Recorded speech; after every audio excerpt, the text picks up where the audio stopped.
तरफ बढ़ते हैं। हमारा पहला प्रश्न आपके सामने है, देखिएगा। इन निम्न में से कौन सा शिक्षण का मुख्य उद्देश्य है? कह रहे शिक्षण का मुख्य उद्देश्य पाठ्यक्रम के अनुसार सूचनाएं प्रदान करना, छात्रों की चिंतन शक्ति का विकास करना, छात्रों को टिप्पणियां लिखवाना, छात्रों को परीक्षा के लिए तैयार करना। बताइए कौन सा शिक्षण, अगर आप बच्चों को पढ़ा रहे हैं तो आप बच्चों को पढ़ाते तो पढ़ाने में आपका क्या उद्देश्य है? अगर आप बच्चों को पढ़ा रहे हैं तो पढ़ाने का आपका क्या एम है? चलिए सभी का आंसर आना स्टार्ट हो चुका है जी। सुरेंद्र जी फर्स्ट का भी, आशुतोष जी बहुत बढ़िया। देखिए पहली बात, जब भी ऐसा है बच्चों को परीक्षा के लिए तैयार कराना, परीक्षा में पास कराना, ये निगेटिव होता है, ध्यान रखिएगा। आपका अंतिम लक्ष्य परीक्षा में पास होना नहीं है, या छात्रों को टिप्पणियां लिखवाना, ये भी नहीं होगा। आप पाठ्यक्रम के अनुसार सूचनाएं प्रदान करना, जी नहीं, आप पाठ्यक्रम के अनुसार सूचनाएं प्रदान नहीं करेंगे, आप बच्चों के अकॉर्डिंग करेंगे, बच्चों की योग्यता क्षमता, ये तो टीचिंग इंटरेस्ट है। तो मेन उद्देश्य क्या हो जाता है कि छात्रों की चिंतन शक्ति का विकास करना। ठीक है, छात्रों की चिंतन शक्ति का विकास करना, छात्रों का सर्वांगीण विकास करना। अगला प्रश्न आ रहा है, निम्न में से कौन सी शिक्षण विधि अच्छी है?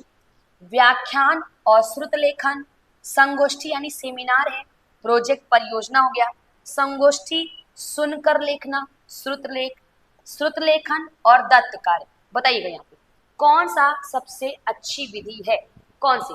तो जाहिर सी बात है जो निगेटिव है। देखिए व्याख्यान विधि क्या है, ये निगेटिव होता है। क्यों निगेटिव होता है? क्योंकि इसमें टीचर एक्टिव होता है, छात्र एक्टिव नहीं होता। ठीक है, इसमें शिक्षक एक्टिव होता है, छात्र एक्टिव नहीं होता। तो ये जहां व्याख्यान है वो तो गलत हो जाएगा।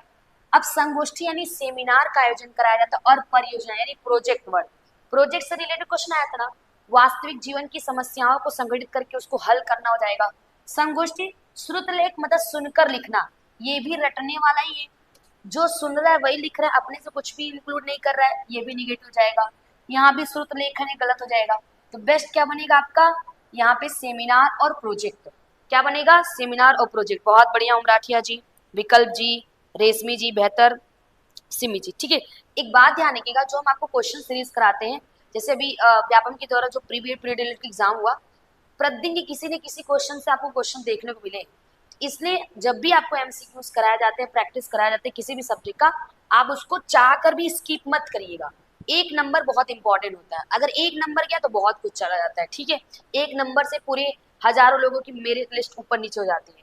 अध्यापक शिक्षण सामग्री का उपयोग करता है, यानी शिक्षण सामग्री मतलब जो टीचिंग कह सकते हैं मटेरियल होता है, इनका यूज क्यों करते हैं भाई?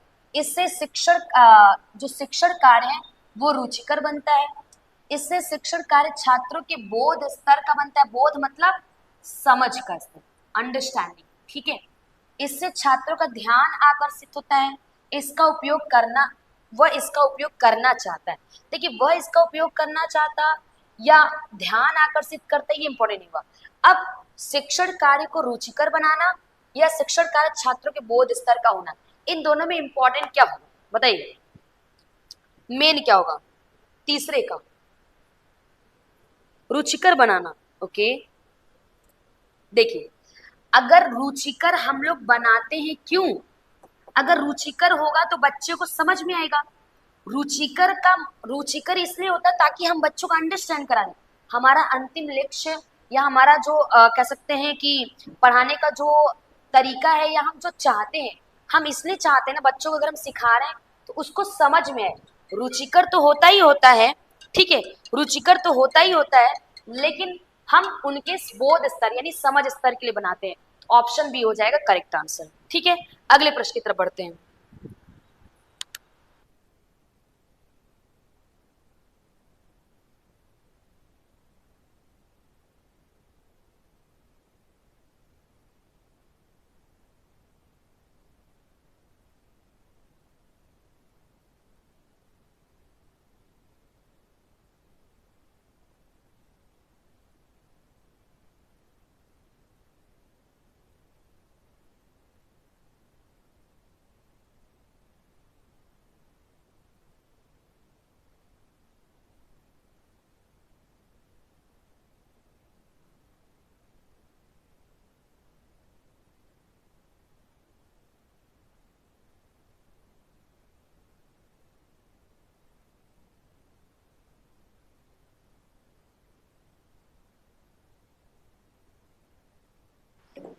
शिक्षण का प्रभावी होना किस बात पर निर्भर करता है?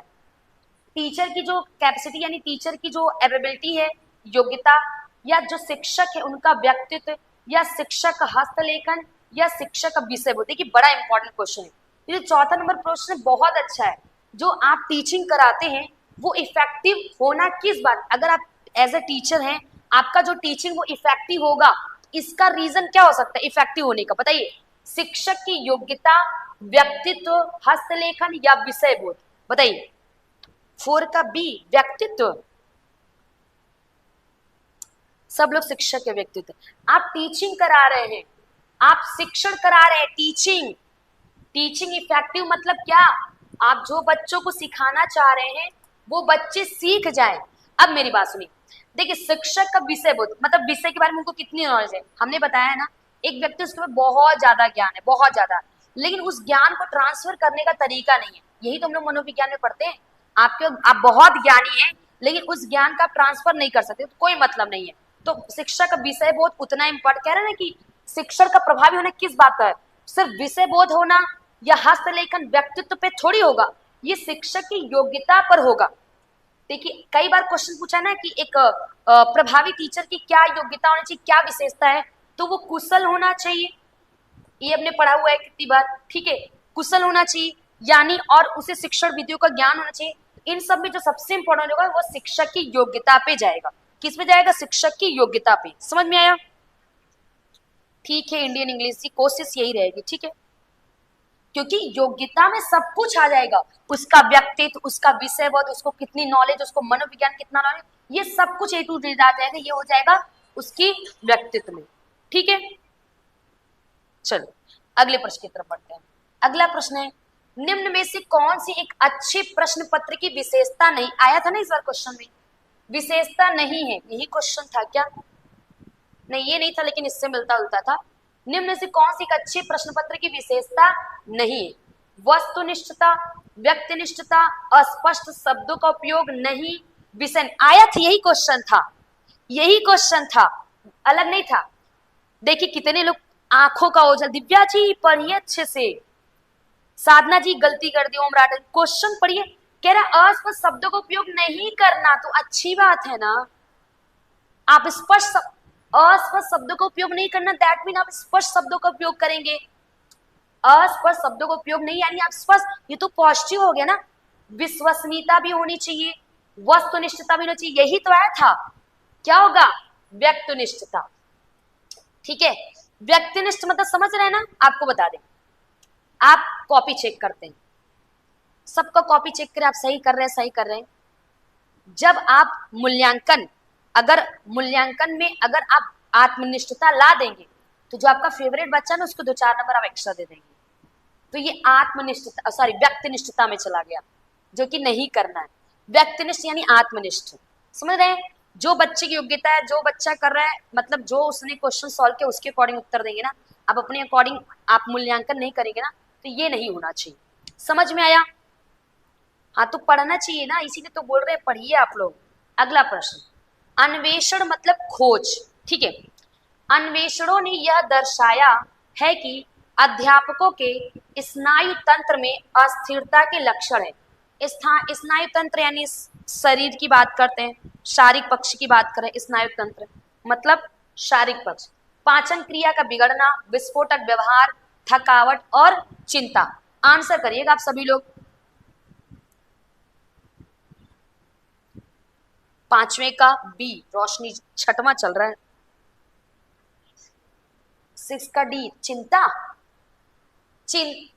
स्नायु तंत्र है, ठीक है, कि अस्थिरता का लक्षण है। आप लोग इसको ना मनोविज्ञान से रिलेट करिए, आप लोग इसको टीचिंग से रिलेट करिए। देखिए चिंता, अन्वेषण से खोज से यह पता लगा कि अध्यापकों के जो स्नायु तंत्र हैं इसमें अस्थिरता का चिंता नहीं, स्नायु तंत्र से नहीं होगा, ठीक है। थकावट से नहीं, पाचन क्रिया से नहीं। अब कह रहे अध्यापक है ना, तो टीचर है, तो टीचर से रिलेटेड आप आंसर दीजिए।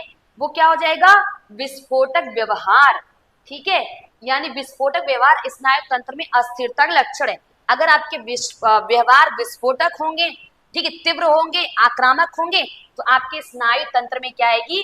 अस्थिरता आएगी। ठीक है, क्या आएगी? अस्थिरता। अगला प्रश्न, फॉर्म का लास्ट डेट बिल्कुल साहिल जी 12 जून है। ठीक है, लास्ट डेट क्या? 12 जून। निम्नलिखित कथनों में से कौन सा सही है? पाठ्यक्रम सिलेबस पाठचर्या का एक परिशिष्ट, बहुत इंपॉर्टेंट क्वेश्चन है, वेरी मोस्ट इंपॉर्टेंट क्वेश्चन, ध्यान रखिएगा। निम्नलिखित में से कौन सा कथन सही है? पाठ्यक्रम यानी सिलेबस है, सिलेबस लाइक बेटा, एंड पाठचर्या इज करिकुलम यानी पिताजी। पाठचर्या सभी शैक्षिक संस्थानों में समान रहती है। पाठचर्या में औपचारिक अनौपचारिक शिक्षा दोनों शामिल है। पाठचर्या में मूल्यांकन के ढंग शामिल नहीं है, ये कह रहे हैं। सातवें का बताइए क्या हो जाएगा? सी, बिल्कुल सही है। देखिए, पाठ्यक्रम पाठचर्या का परिशिष्ट कह रहा है, ठीक है, जबकि उसके अंदर इंक्लूड रहता है, लेकिन हमको सही उत्तर देना है। अब देखिए, पाठचर्या आपको बता दें, इसको बोलते हैं करिकुलम। देखिए, ये है पाठ्यचर्या, समझ लीजिए क्या है? करिकुलम। ठीक है, क्या है? करिकुलम। अभी जो करिकुलम है किस वर्ड से बना है? क्यूरियर, क्यूरियर भी कहीं लिख के आता है। और इस क्यूरियर का अर्थ क्या होता है? सब लोग कमेंट करिए। रेस कोर्स, यानी हिंदी बोले तो दौड़ का मैदान। ठीक है, दौड़ का मैदान। अब पाठचर्या में शैक्षिक सहशैक्षिक सब आते हैं। इसमें शैक्षिक यानी कक्षा रिलेटेड और सहशैक्षिक दोनों पक्ष इंक्लूड होता है। यानी कि जो पाठचर्या है, करिकुलम है, इसमें फॉर्मल और इनफॉर्मल शिक्षा दोनों शामिल होता है। ठीक है, आप यू कहें इसको, अगर यहाँ पे औपचारिक अनौपचारिक लिखा, कहीं कहीं आपको शैक्षिक और सहशैक्षिक दोनों शामिल होता है, तो option C is right answer है। ठीक है, option C is right answer. Next question की तरफ चलते हैं। क्लास अच्छी लग रही हो तो आप लोग कम से कम लाइक कर दीजिएगा। ठीक है, आवाज गला बैठा है फिर भी क्लास चल रही है। बी का एक्सप्लेन करिए। बी का है भाई, पाठचर्या सभी शैक्षिक संस्थानों समान रहती है। देखिए, करिकुलम है, यहाँ पे कह रहे हैं करिकुलम सभी शैक्षिक संस्थानों में समान रहती है, ऐसा हम कह नहीं सकते। क्यों? क्योंकि जैसे बच्चे होंगे, जैसा शिक्षा व्यवस्था होगी, जैसे जैसे मान लीजिए जैसे एक सामान्य स्कूल है सुरेंद्र जी, और एक विश्वविद्यालय है, तो क्या विश्वविद्यालय और सामान्य विद्यालय में क्या एक ही जैसा पाठचर्या होगा? Think about it. Next question, एक सफल अध्यापक वो है, आपको बताना है, एक सफल अध्यापक वो है जो संवेदनशील और अनुशासन प्रिय हो, जिसको अनुशासन प्रिय हो, जो शांत और प्रतिक्रियाशील हो, शांत बोल रहा है, सहनशील और प्रभुत्वकारी, ये तो नहीं होना चाहिए, ये गलत हो जाएगा, लोकतांत्रिक होना चाहिए, निष्क्रिय ये भी नहीं होना चाहिए, तो क्या होगा? आठवें का आंसर करना स्टार्ट करिए। आठवें का सी, सहनशील और प्रभुत्व, जो प्रभुत्व स्थापित करे ना भाई ना। डी कहां से होगा पिंकू जी? डी तो निष्क्रिय है, एक अच्छा अध्यापक निष्क्रिय थोड़ी होगा, निष्क्रिय सक्रिय नहीं, सिर्फ सक्रिय होगा। बी बता रहे हैं शांत और प्रतिक्रियाशील। ठीक है, चलिए देखिए, टीचर है, यहां अनुशासन का मतलब होता है जो स्वतः आए। एक टीचर में डिसिप्लिन होना बहुत जरूरी है, क्योंकि शिक्षक बोल रहा है अनुशासन प्रिय, उनको अनुशासन पसंद है। अगर आप देखिए, शिक्षक जो होता है आदर्श होता है, आप जैसा करते जैसा बोलेंगे सेम वैसे बच्चे करेंगे। अगर आप खुद डिसिप्लिन रहेंगे तो ऑटोमेटिक बच्चा भी डिसिप्लिन रहेगा। और दूसरी बात, संवेदनशील, संवेदनशील का मतलब है कि जहां गंभीर समस्या है, जहां सम्मान समस्या है, उन सबके प्रति क्या है, वो सेंसिटिव हो। तो यहाँ पे ऑप्शन ए ज्यादा आपका मेजर जाएगा या पॉजिटिव ज्यादा होगा, संवेदनशील और अनुशासन प्रिय हो, अनुशासनहीन ना। ठीक है, समझ में आया? चलो आइए 9 नंबर क्वेश्चन पे आते हैं। क्या बात है, निम्नलिखित में से कौन सा विश्वविद्यालय है जो अपने निजी चैनल से अंतःक्रिया संबंधी शैक्षिक कार्यक्रम दर्शाता है? बताइए, उस्मानिया यूनिवर्सिटी है, यूनिवर्सिटी ऑफ पुणे है, या अन्ना मलाई यूनिवर्सिटी है, या IGNOU Indira Gandhi national open university, जो कि केंद्र सरकार की ये यूनिवर्सिटी है। इसकी स्थापना कब हुई थी? इग्नू की स्थापना कब हुई थी? जी जवाहर जी सही है, बहुत बढ़िया, बहुत बढ़िया अनीता जी, बेहतर बेहतर। सभी लोग, स्वाति जी बिल्कुल, सभी लोगों ने बताया। ये है क्या? Indira Gandhi national open university जो है, ये एक ऐसा विश्वविद्यालय है जो अपने निजी चैनल से अंतःक्रिया संबंधी शैक्षिक कार्यक्रम चलाता है। ठीक है, बस में जी 85, बहुत बढ़िया, सही है 1985। अगला प्रश्न, ठीक हो गया ना जी। अगला कोट वाला है, देखिए निम्नलिखित में से कौन सी कार्य कुशलता है जो आज के अध्यापक के लिए कक्षा अध्यापन में समायोजन करने में प्रभावशाली सिद्ध होती है। ठीक है, कह रहा है निम्नलिखित में से कौन सी कार्य कुशलता है जो आज के अध्यापक के लिए कक्षा अध्यापन में समायोजन मतलब उस माहौल में ढलना करने में प्रभावशाली सिद्ध होती है। प्रौद्योगिकी का ज्ञान, अध्यापन अधिगम में प्रौद्योगिकी का ज्ञान, सॉरी प्रयोग, विद्यार्थी आवश्यकता ज्ञान या विषय पर अधिकार। बताइएगा क्या लगता है इस क्वेश्चन का आंसर।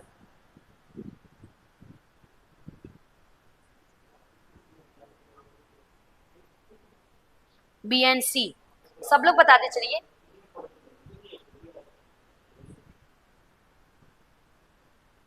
देखिए कुछ लोग सी बता रहे, कुछ लोग, अब देखिए समझ यहाँ पे देखिए ये तो रहेगा ही, ये श्योर है सी रहना।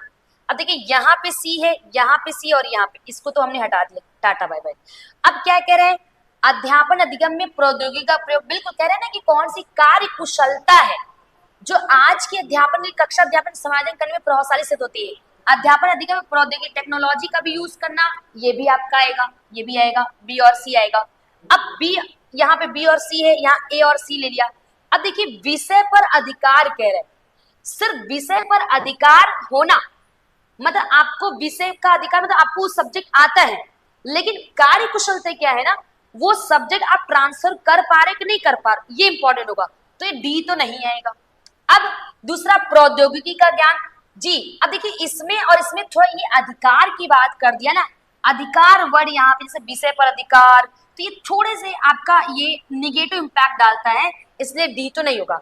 अब प्रौद्योगिकी का ज्ञान, और क्योंकि देखिए आजकल का जो टेक्नोलॉजी आ गया, यानी आजकल का जो क्लासरूम है वो चेंज हो, डिजिटल क्लास हो गया है, बच्चों को वहाँ पे एडजस्ट करने के लिए, समायोजित करने के लिए हम लोग टेक्नोलॉजी का यूज करें, तो हमें टेक्नोलॉजी का ज्ञान होगा तभी तो हम उसका प्रयोग कर पाएंगे।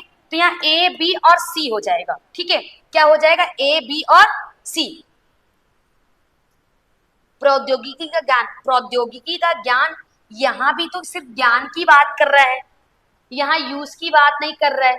जरा देखिए ऑप्शन ए भी, यहाँ पे भी ज्ञान की बात कर रहा है, टेक्नोलॉजी का ज्ञान होना, और देखिए यहाँ पे प्रयोग करना बात बोला, और यहाँ ज्ञान, तो ये भी आपका निगेटिव ही जाएगा। ध्यान दिया कि नहीं आप लोगों ने, ध्यान रखिएगा। ये भी आपका कह रहे हैं ना प्रौद्योगिकी का ज्ञान, और अगर ये भी सही होता तो दोनों मतलब एक ही हो जाता ना।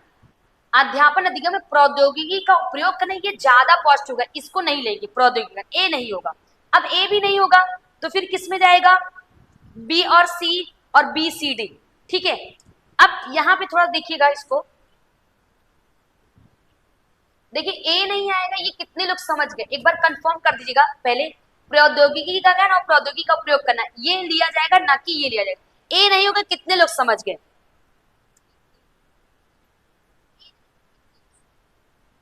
हाँ ऑप्शन नहीं आ रहे, ए नहीं ले रहे कि समझे कि नहीं समझे, क्योंकि बोल रहे कार्य कुशलता है, कार्य कुशलता, कार्य कुशल उस कार्य को आप कितने बेहतर ढंग से कर पा रहे हैं। तो यहाँ ज्ञान होना और प्रयोग होना ये नहीं होगा, ए नहीं होगा, समझ गए ना आप लोग।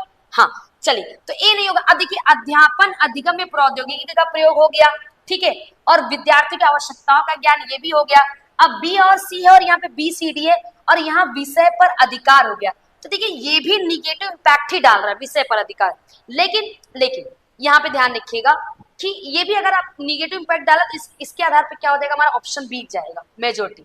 इसके ऑप्शन डी भी पॉजिटिव लग रहा है, डी, हाँ डी भी देखिए थोड़ा सा हम इसलिए बता रहे हैं आपको कि विषय पर अधिकार यहाँ पे, अब थोड़ा सा इंग्लिश तो नहीं है यहाँ पे, हिंदी है, इंग्लिश इसका क्या है ये मुझे भी नहीं पता। विषय पर अधिकार, क्योंकि कभी कभी हिंदी और इंग्लिश में डिफरेंट होता है, ये हमने आपको पहले बताया। तो विषय पर अधिकार, यहाँ पे विषय पर अधिकार यानी आपको अपने सब्जेक्ट पे कमांड है, अधिकार यानी कमांड है, तो यहाँ पे जो सही उत्तर लिया गया ना वो सी लिया गया। ठीक है, सी, बी नहीं होगा, ध्यान रखिएगा, डी ही नहीं सही है। ठीक है, अब इसकी इंग्लिश को ध्यान में रखेंगे तो पता चलेगा। ठीक है, अगला प्रश्न है, इसका फुल फॉर्म सबको बताना है, ध्यान रखिएगा, क्योंकि फुल फॉर्म आएगा, पिछली बार भी आया है, उसकी पिछली बार भी आया, उसकी पिछली बार भी आया, फुल फॉर्म बहुत जरूरी है। निम्नलिखित में से किसने भारत के अध्यापक शिक्षा संस्थानों के लिए प्रशिक्षण महाविद्यालय की स्थापना की?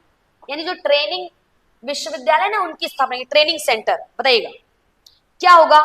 यूजीसी, एनएसी, यूजीसी ऐसे, ठीक है, एनएसी, ठीक है, एनसीटीई, और ये तो इग्नू है ना। क्या लगता है? 11 नंबर क्वेश्चन का आंसर दीजिएगा। 11 का सी, एनसीटी, ओके। विश्वविद्यालय है, और ये तो टीचर एजुकेशन के लिए, प्राइमरी, अपर प्राइमरी, माध्यमिक के लिए। विश्व महाविद्यालय, सॉरी, यही से आंसर लगाना है भाई, ये महाविद्यालय है, महाविद्यालय।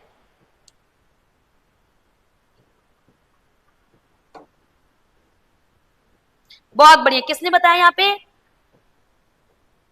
Union grant commission, Swati ji और युक्ति जी। अब पहले सब लोग फुल फॉर्म बताइए, अब सब लोग फुल फॉर्म बताइए।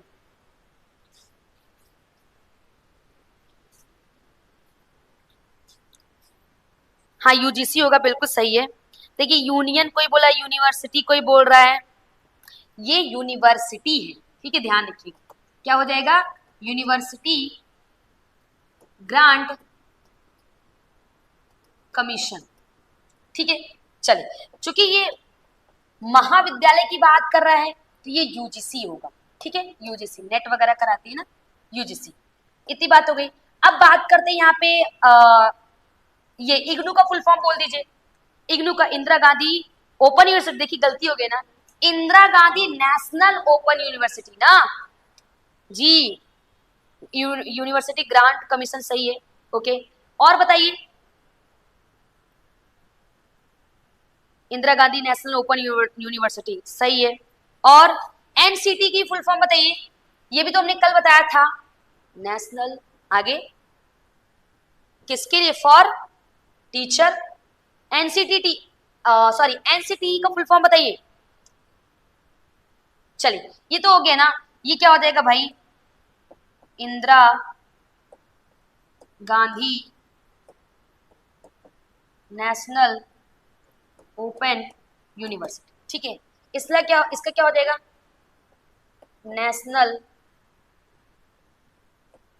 काउंसिल फॉर टीचर एजुकेशन, ठीक है, national council for teacher education, बहुत बढ़िया, सही है।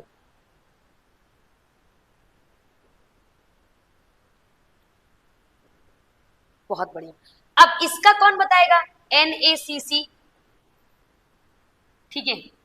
एन से तो पहले दिमाग लग जाएगा कि एन फॉर नेशनल, एन से क्या हो जाएगा यहाँ पे? सब लोग सोच लेंगे एन फॉर नेशनल, लेकिन अगर अगेन ए क्या है? एन ए, कोई बताए? अभी तक तो किसी का आंसर नहीं है।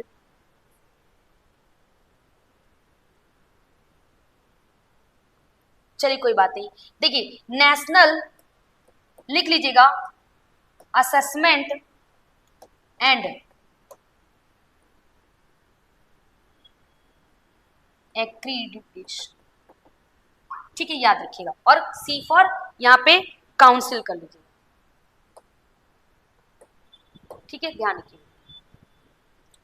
नेशनल असेसमेंट एक्रीडिटेशन काउंसिल,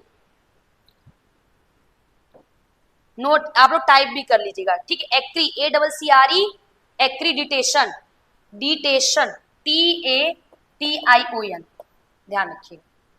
हो गया, national assessment and accreditation council, बहुत बढ़िया रागनी जी, सही है, national assessment and council, national assessment accreditation, बहुत बढ़िया, सही है। चलिए, ठीक है, यूजीसी हो गया, बहुत बढ़िया। फुल फॉर्म याद रखिए, क्योंकि फुल फॉर्म आता है हर बार, इसीलिए हम आपको फुल फॉर्म करा रहे हैं। आइए नेक्स्ट क्वेश्चन, अध्यापक का प्रारंभिक कार्य क्या है? बताइए आप लोग, अध्यापक का प्रारंभिक कार्य क्या है? विद्यार्थियों के बौद्धिक स्तर को ऊंचा करना, विद्यार्थियों के शारीरिक स्तर को ऊंचा करना, विद्यार्थियों के सर्वपक्षीय विकास में सहायता पहुंचाना, विद्यार्थी मूल्य पद्धति भरना। जहां बात आएगी सर्वांगीण विकास, वहां सब सारे ऑप्शन धरे के धरे रह जाएंगे, जहां सर्वांगीण विकास, ठीक है, बहुत बढ़िया। सभी लोगों का आंसर आना स्टार्ट हो गया। जब अगर कह दे विद्यार्थियों के सर्वपक्षी, मतलब ये समझ रहे हैं ना, सर्वांगीण, इसका तात्पर्य क्या है, सर्वांगीण विकास में सहायता पहुंचाना। अगर ये ऑप्शन आगे, इसके अलावा कितने भी अच्छे अच्छे मक्खन मलाई लगे हुए ऑप्शन आए, कोई मतलब नहीं, ठीक है। 13, सूक्ष्म यानी माइक्रो टीचिंग अध्यापन अधिक प्रभावशाली है। अध्यापन अभ्यास की तैयारी के दौरान, अध्यापन अभ्यास के दौरान, या अध्यापन अभ्यास के बाद, या प्रत्येक समय माइक्रो टीचिंग की बात करते हैं। माइक्रो टीचिंग क्या है भाई, कम समय में कम विद्यार्थियों के लिए। और सूक्ष्म शिक्षण कोई शिक्षण विधि नहीं है, सूक्ष्म शिक्षण एक कौशल है, एक टेक्निक है, पढ़ा है हमने, जिसका प्रतिपादन 1963 में ड्वाइट एलन ने किया था। तो बताइए माइक्रो टीचिंग, देखिए माइक्रो टीचिंग में क्या होता है ना, माइक्रो टीचिंग में टीचर, जैसे आप लोग टीचर बन गए, अब आपको 10 बच्चे 5 से 10 बच्चे दे दिए जाते हैं, फिर 10 से 15 मिनट दे दिया जाता है, उसमें आप एक स्किल, एक टाइम में एक ही कौशल का यूज कर सकते हैं। तो क्या होगा भाई, सभी लोगों ने बताया, बहुत बढ़िया, ये अध्यापन अभ्यास के दौरान होता है, ठीक है। माइक्रो टीचिंग अध्यापन अभ्यास के दौरान टीचरों को जो अभ्यास कराया जाता है, तो वो है एक तरीके से, ठीक है, क्योंकि यह कोई शिक्षण विधि नहीं है, यह एक टेक्निक है, ठीक है, स्किल है। विद्यार्थी अध्यापक में किस गुण को सबसे अधिक पसंद करते हैं? अगर जो स्टूडेंट होते हैं वो टीचर में क्या पसंद करते हैं? टीचर का आदर्शवादी दर्शन, या विषय निष्ठ सुबोध शैली, जो उनका सब्जेक्ट है उस सब्जेक्ट को जिस वे में, जिस सुबोध तरीके से वो बच्चों तक पहुंचाते हैं, अनुशासन, मनोरंजन। आजकल के बच्चों में तो उनको तो मनोरंजन ही समझ में आएगा, पॉजिटिव चीज कम आती है, ठीक है। बताइए 14 नंबर क्वेश्चन, 14 अभिषेक जी ने बताया है, शारदा जी बिल्कुल, स्वाति जी सही है। 14 का क्या हो जाएगा, विषय निष्ठ सुबोध शैली, जो उनका सब्जेक्ट है, वो सब्जेक्ट आप बच्चों तक किस वे में पहुंचा रहे, जो आपकी शैली है, उस शैली को सबसे अधिक पसंद किया जाता है विद्यार्थियों के द्वारा। अगला स्वामी विवेकानंद जी, ठीक है। शिक्षा मनुष्य में अंतर्निहित शक्तियों की पूर्णता है, this is the statement of Swami Vivekananda ji. Swami Vivekananda के अनुसार शिक्षक की सफलता निर्भर करती है, अकॉर्डिंग टू स्वामी विवेकानंद जी, शिक्षक की सफलता निर्भर करती है अपने निजी हितों का परित्याग और दूसरों की सेवा। मतलब हमारे जो, मतलब देखिए टीचर होने का मतलब ये नहीं कि आप अपनी निजी जो चीजें उसको त्याग दे, ऐसा नहीं होता, ध्यान रखिएगा। उसका व्यवसायिक प्रशिक्षण और सृजनात्मकता, ठीक है, ये है। उसका अपने कार्य के प्रति सकेंद्रण और ईश्वर के प्रति आज्ञा पालन की भावना, या उसका विषय पर कमांड और विद्यार्थियों को नियंत्रित करने की क्षमता। यहां नियंत्रित को निगेटिव लेंगे, पॉजिटिव लेंगे, पहले आप आंसर करिएगा। अकॉर्डिंग टू स्वामी विवेकानंद जी,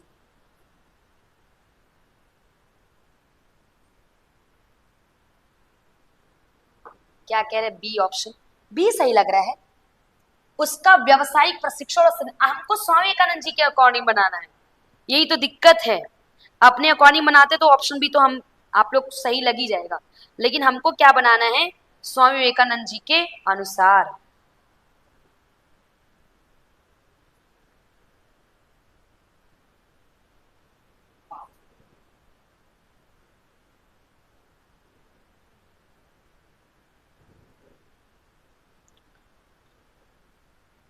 नहीं अभी है, 12 जून तक है शांति जी, ठीक है, अभी 12 जून तक।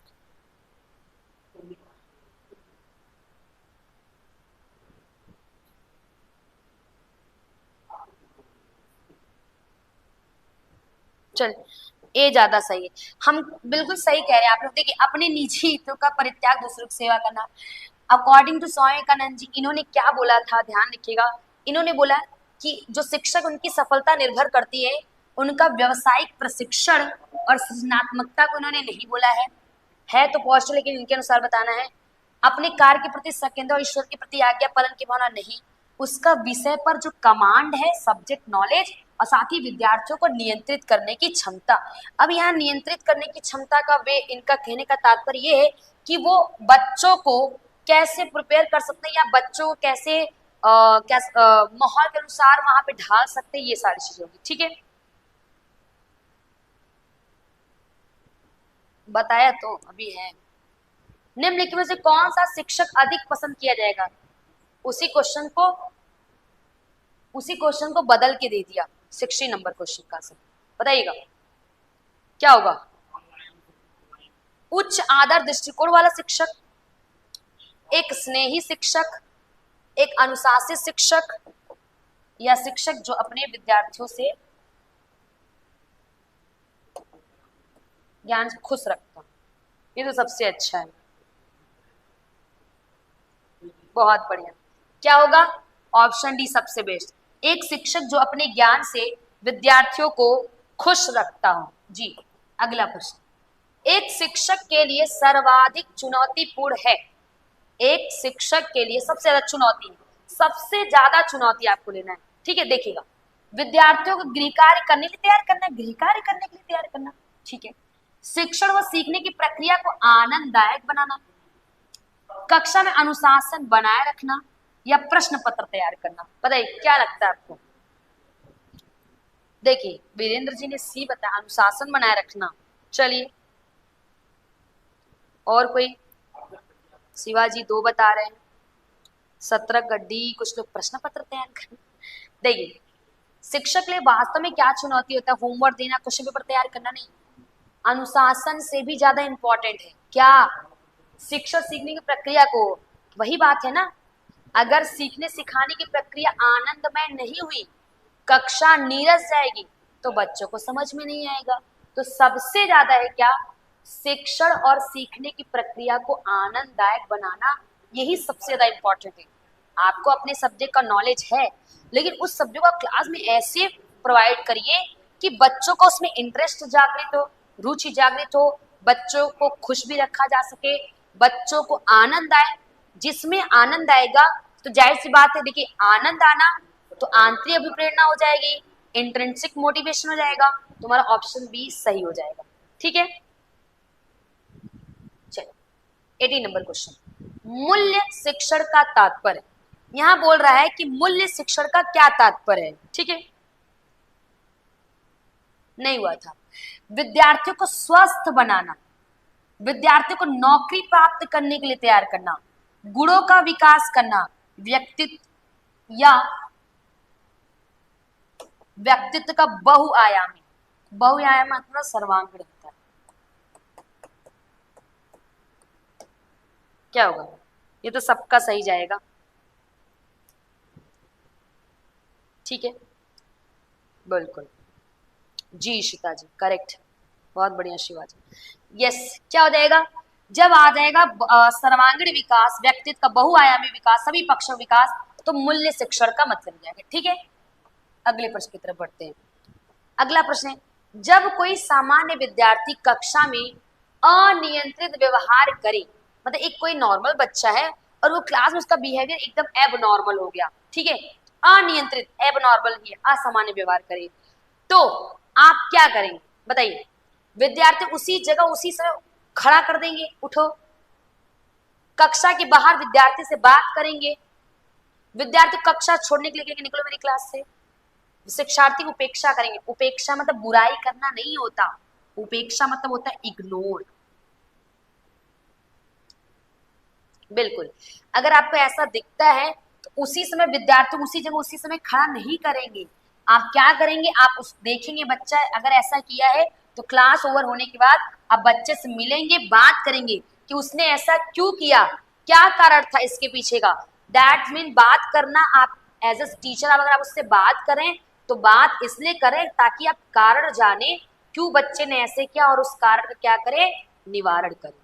बी ऑप्शन जिन्होंने बताया सबका सही, बहुत बढ़िया। क्लास अगर अच्छी लग रही हो तो आप लोग वीडियो को जरूर लाइक करिए और क्लास अपने दोस्तों साथी संबंधियों को जो लोग इसकी तैयारी कर रहे हैं आप उनको जरूर शेयर किया करिए। ठीक है, 20 नंबर क्वेश्चन पे आते हैं। क्या कह रहे हैं, अध्यापक को मित्र, दार्शनिक और मार्गदर्शक की अभिव्यक्ति से गौरवान्वित किया गया है।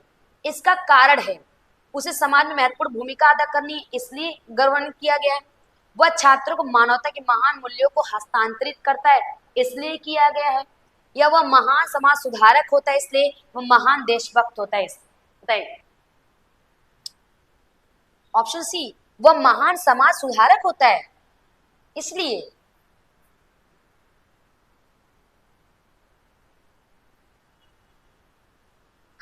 कुछ लोग बी, कुछ लोग सी। देखिए ठीक है, सब लोग अलग अलग बता रहे हैं, ध्यान दीजिएगा।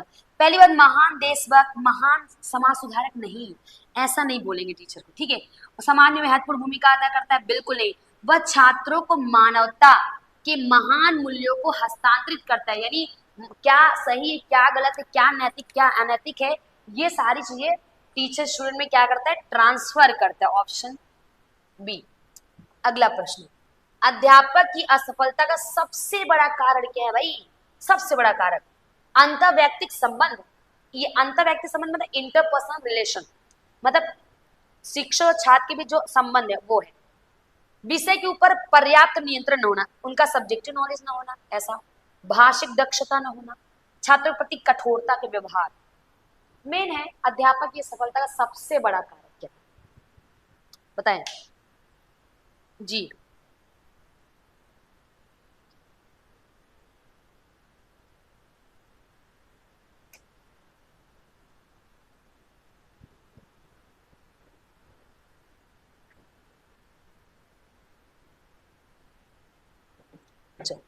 देखिए, इसमें क्या अंतर्वैयक्तिक संबंध नहीं है, सबसे बड़ा कारण नहीं है, ये कारण है लेकिन सबसे बड़ा कारण नहीं है। भाषिक दक्षता भी हो सकता है, छात्रों के प्रति कठोरता व्यवहार हो सकता है, लेकिन सबसे प्राइमरी आता है कि अपने सब्जेक्ट पर ही कमांड न होना।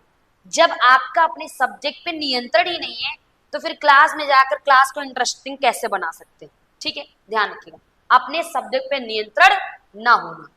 अध्यापक अपने छात्रों के साथ निम्नलिखित में से किसके द्वारा सामंजस्य स्थापित कर सकता है? विषय का प्राधिकृत विद्वान होकर, अपने ज्ञान कौशल से छात्रों को प्रभावित करके, मार्गदर्शन की भूमिका अदा करके, या छात्रों को मित्र बना करके। ठीक है,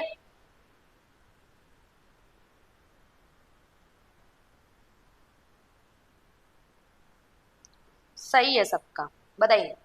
अध्यापक अपने छात्रों के साथ निम्नलिखित में से किसके द्वारा सामंजस्य स्थापित कर सकता है? सामंजस्य मतलब अपने आप को अनुकूलित। B option, Sharda ji B, okay, Surendra ji बिल्कुल सही है। देखिए, विषय पर प्राधिकृत विद्वान नहीं होगा, मित्र बनाना नहीं होगा, भूमिका मार्गदर्शन की भूमिका नहीं, अपने ज्ञान और कौशल से छात्रों को प्रभावित करके।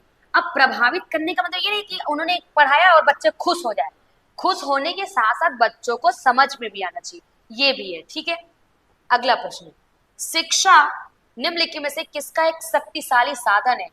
सामाजिक बदलाव का, व्यक्तित्व बदलाव का, सांस्कृतिक बदलाव का, या उपयुक्त सभी? 23 नंबर क्वेश्चन।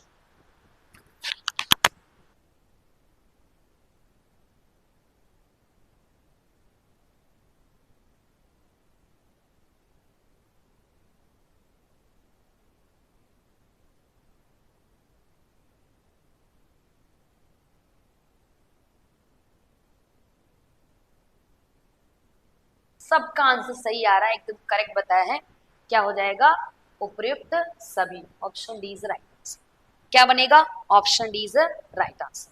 ठीक है, क्योंकि सब में आएगा, सब में आएगा। अगला प्रश्न, अगला प्रश्न देखिएगा क्या कह रहे हैं। विद्यार्थी की अधिकतम आत्मोपलब्धि, यानी खुद की जो उपलब्धि होती है, में अध्यापक का योगदान निम्नलिखित में किसके द्वारा होता है? बताइए। बच्चा जो उपलब्धि हासिल करता है, बच्चा जो अचीव करता है, उसमें शिक्षक का योगदान किसके द्वारा होता है? छात्रों की आवश्यकता की अनवरत, मतलब जितनी आवश्यकता है उसको लगातार पूरी कर रहे हैं, ये है। कक्षा में छात्र की क्रियाकलापों पर कठोर नियंत्रण, देखिए कठोर नियंत्रण निगेटिव हो जाएगा। छात्र की आवश्यकता, लक्ष्य और उद्देश्यों के प्रति संवेदनशील द्वारा। शैक्षिक स्तर का कठोरता से क्रिया, कठोरता गलत हो जाएगा। क्या बनेगा भाई? बहुत बढ़िया, सभी लोगों का आंसर आना स्टार्ट हो चुका है, बहुत बढ़िया, बेहतर। बताते चलिए भाई सब लोग, रुकना नहीं, कोई भी ऐसा नहीं जो ये सोचे कि उत्तर ना दे, सबको उत्तर देना और स्पीड में उत्तर देना है जी। क्या हो जाएगा? जो अपने छात्रों की आवश्यकताओं, लक्ष्यों एवं उद्देश्यों के प्रति क्या हो? संवेदनशील हो। क्या उनकी आवश्यकता है, क्या उद्देश्य है, उनके लिए क्या सही होगा, क्या गलत होगा, इसके प्रति टीचर क्या है? सजग है। मौलिक निर्देश क्या सीखने बहुत कम प्रभावी होते हैं? मौलिक निर्देश क्या सीखने में सबसे कम प्रभावी होते हैं? सबसे कम? रुझान, कौशल, आवृत्ति, संबंध?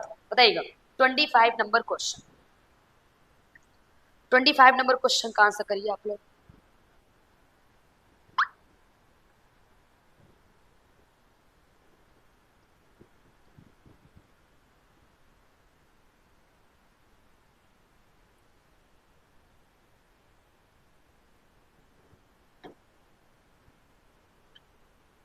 3 होगा, सी होगा, कोई लोग अलग अलग। चलिए देखते। देखिए यहाँ पे क्या करें, सॉरी मौखिक है, मौलिक नहीं, ठीक है। मौखिक निर्देश, जो आप ओरली बच्चों को निर्देश देते हैं, वो रुझान, अगर रुझान लेना हो बच्चों का तो मौखिक निर्देश चल जाएगा, कौशल की बात करें हो जाएगा, संबंध की बात करें, लेकिन जो उनकी आवृत्ति है, ठीक है, या यूं कहें जो उनका एप्टीट्यूड है, इसके में नहीं, ठीक है। यानी उनका नजरिया, उनका सोच, इसमें मौखिक निर्देश बहुत कम प्रभावी होगा, ऑप्शन सी आवृत्ति, ठीक है। क्या होगा, आवृत्ति। मौखिक है, मौलिक नहीं है, ठीक है, तभी क्वेश्चन ऑप्शन अलग अलग